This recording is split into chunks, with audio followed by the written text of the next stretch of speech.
Unreal present சுச்சுவேஷன்ஸை எந்த tense use பண்ணி பேசலான்னு இன்றைக்கி தெளிவாக பார்க்கலாம். இவ்வளோ சீரியஸ்னு அவள் புரிஞ்சிக்கவே இல்லை அப்படின்னு சொல்கிறோம். அப்போ சீரியஸ்னஸை புரிஞ்சிக்காமல் அவங்க இருக்கிறாங்க. அப்போ நம்ம நினைக்கிறோம் இவள் புரிஞ்சிட்டு இருந்தானா இது மாதிரி அலட்சியமாக இருக்க மாட்டா அப்படின்னு சொல்லுவோம்ல, அதை எந்த மாதிரி பேசலான்னு தான் இன்றைக்கி நம்ம தெளிவாக பார்க்க போகிறோம். இன்னொன்று பாருங்கள், எதுவுமே நடக்காத மாதிரி இருக்கான் பாரு, அப்போ ஏதோ செஞ்சுட்டு தெரியாத மாதிரி இருக்கிறாரு. அப்போ நம்ம சொல்லுவோம் இவன் ஹானஸ்ட்டாக இருந்திருந்தானா தன் தப்பையெல்லாம் ஒத்துட்டு இருந்திருப்பான் அப்படின்னு சொல்லுவோமா. ஸோ நம்ம இமேஜின் பண்ணி பேசுகிறோம். ஸோ இதுக்கு நீங்கள் இஃப் கூட சிம்பிள் பாஸ்ட் யூஸ் பண்ணணும். தென் உட்டு மைட்டு குட்டு போட்டு அதுக்கான வெர்பை நீங்கள் யூஸ் பண்ணணும். ஓகே, நல்லா நோட் பண்ணிக்கோங்க. She doesn't understand how serious is this. இது ப்ரெசண்டில் உள்ளது, ப்ரெசன்ட். அதுக்கப்புறம் தான் நம்ம imagination. If she understood the danger she wouldn't be so careless. இருக்க மாட்டாங்க அப்படின்னு சொல்கிறோம்.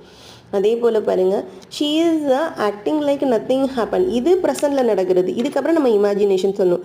If she were honest she would accept her mistakes.